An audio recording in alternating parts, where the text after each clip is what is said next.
नमस्कार, आप देख रहे हैं 4 PM और मैं हूं आपके साथ सिमरन। दोस्तों, एनडीए में सीट शेयरिंग फाइनल होते ही अब सीएम पद को लेकर सिर्फ उतावल शुरू हो चुकी है। एक और जहां जदयू और नीतीश कुमार खुद को सीएम का कैंडिडेट घोषित करने की जग ठान ली है, दूसरी ओर डैमेज कंट्रोल के लिए बिहार पहुंचे अमित शाह ने नीतीश को सीएम का प्रत्याशी ना मान के चुनाव से पहले ही एनडीए में बड़ी बगावत शुरू कर दी है। ऐसे में जदयू के बाद अब बीजेपी में धड़ाधड़ इस्तीफों का जो है वो दौर शुरू हो गया है। आपको बता दें कि बड़ी खबर निकल के सामने आ रही है कि बीजेपी के विधायक और कार्यकर्ता खुलेआम अमित शाह के सामने इस्तीफा दे रहे हैं और इसको लेकर दिल्ली से पटना तक हड़कंप मचा हुआ है। साथ ही जहां एक और नीतीश बाबू सीएम का चेहरा ना घोषित होने से दोबारा कोप भवन में पहुंच गए हैं, तो चुनाव से पहले ही एनडीए के टूटने के आसार नजर आने लगे हैं और सीधे सूट-बूट वाले पीएम साहब की कुर्सी ही फंस गई है। कैसे एनडीए के सीएम फेस को लेकर भयंकर हंगामा मचा हुआ है, कैसे जदयू के बाद बीजेपी में धड़ाधड़ इस्तीफों का दौर शुरू हो गया है, ये मैं आपको अपनी इस 8 मिनट की रिपोर्ट में बताने वाली हूँ। दोस्तों, बिहार चुनाव में एनडीए के दो घटक दल बीजेपी और जदयू में चुनाव से पहले ही सांप सीढ़ी का खेल शुरू हो चुका है। एक और जहां नीतीश कुमार बीजेपी पे बुरी तरह से फायर है, अपनी पार्टी में मोदी लॉबी को बुला के तगड़ी वाली लताड़ लगा चुके हैं और साफ शब्दों में ऐलान कर दिया है कि बिहार में बीजेपी की दादागिरी नहीं चलेगी। उन्होंने ना सिर्फ जदयू की 5 परंपरागत सीटों पे सीधे अपने प्रत्याशी उतार दिए थे, बल्कि ये बात भी जदयू में मोदी लॉबी के नेताओं को साफ तौर पे समझा दिया था कि अगर सीटें बराबर हैं तो ये बात भी बिल्कुल साफ होनी चाहिए कि सीएम का चेहरा नीतीश कुमार ही होंगे। आपको बता दें कि जदयू में मोदी लॉबी के नेताओं में संजय झा और ललन सिंह समेत कई नेता हैं जो जदयू से ज्यादा बीजेपी के करीबी माने जाते हैं और इन्हीं नेताओं को सीट शेयरिंग की जिम्मेदारी दी गई थी। लेकिन जब जदयू की कई परंपरागत सीटें हट गईं तो नीतीश कुमार ना सिर्फ भड़के बल्कि अपना फरमान सुना के वो कोप भवन में चले गए, जैसा कि हर बार चले ही जाते रहे हैं। लेकिन इस बार शायद बीजेपी उनको मनाने के मूड में नहीं है, क्योंकि पीएम साहब के चाणक्य ने बिहार पहुंचते ही वो धमाका किया है कि जदयू की सिट्टी पिट्टी गुम है। खबर देखिए, खबर मौजूद है। खबर की हेडलाइन में साफ साफ लिखा है, चुनाव के बाद विधायक दल तय करेगा बिहार का सीएम, नीतीश कुमार को मुख्यमंत्री बनाने के सवाल पे बोले अमित शाह। जैसा कि खबर के हेडलाइन से साफ है दोस्तों कि अमित शाह ने 2 टूक कह दिया है कि बिहार में सीएम को चेहरा जो है फिलहाल नीतीश कुमार नहीं है। बता दें आपको, ऐसे में जदयू को जोर का झटका लगा है, पूरी पार्टी में हड़कंप मचा है और ये बात सही भी है कि जिस गठबंधन के पास 20 साल फुल एक्सपीरियंस सीएम है और बिहार में सबसे बड़ी जनाधार का नेता है, उसको सीएम का प्रत्याशी अगर बीजेपी नहीं बना रही है तो ये बात साफ है कि रार और तकरार भयंकर वाली होनी तय है। आपको बता दें कि जैसे अमित शाह का ऐलान हुआ है वैसे ही जदयू का एक्शन पहले से ज्यादा हो चुका है।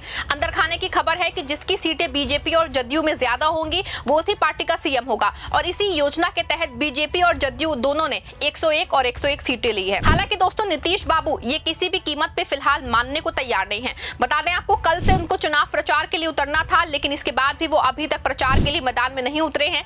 कहा जा रहा है कि फिलहाल वो कोप भवन में है और अगर आपको याद हो, जब नीतीश कुमार जी कोप भवन में जाते हैं और वहां से मंथन करके लौटते हैं तो पलटी वाला खेल शुरू हो जाता है।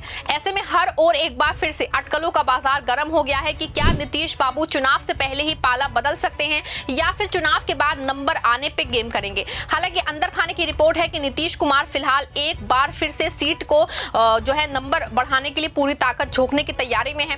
हाँ, इतनी बात जरूर समझ में आई है कि अभी एनडीए के साथ नीतीश कुमार मंच साझा करेंगे या नहीं, इसको लेके सस्पेंस बना हुआ है, क्योंकि जदयू और नीतीश कुमार को मानना है कि अगर सीट ज्यादा जीतने से ही खेल हो सकता है, सीट ज्यादा जिता के ही दिखाया। लेकिन आपको बता दें कि जदयू और नीतीश के एनडीए के मंच साझा ना करने के दावों से हड़कंप मचा है और अभी तक जिस जदयू में अचानक इस्तीफों की झड़ी लगी है, अब जैसे ही अमित शाह बिहार पहुंचे हैं तो वही काम बीजेपी में शुरू हो गया है। बता दें आपको, 1-2 नहीं, कम से कम 20 से 25 ऐसी सीटें हैं जहां बीजेपी में आपसी सिर फुटअव्वल चल रही है।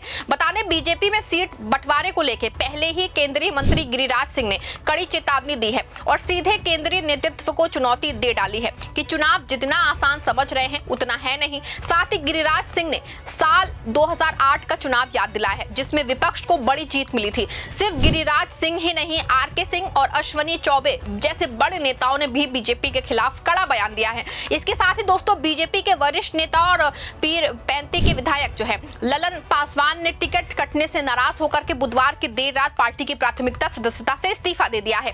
पार्टी ने जो है इस बार पीर पैंती सुरक्षित सीट से मुरारी पासवान को उम्मीदवार बनाया है। इससे आहत ललन पासवान ने अपने त्यागपत्र में लिखा कि उनकी भाजपा के साथ यात्रा समाप्त हो गई है।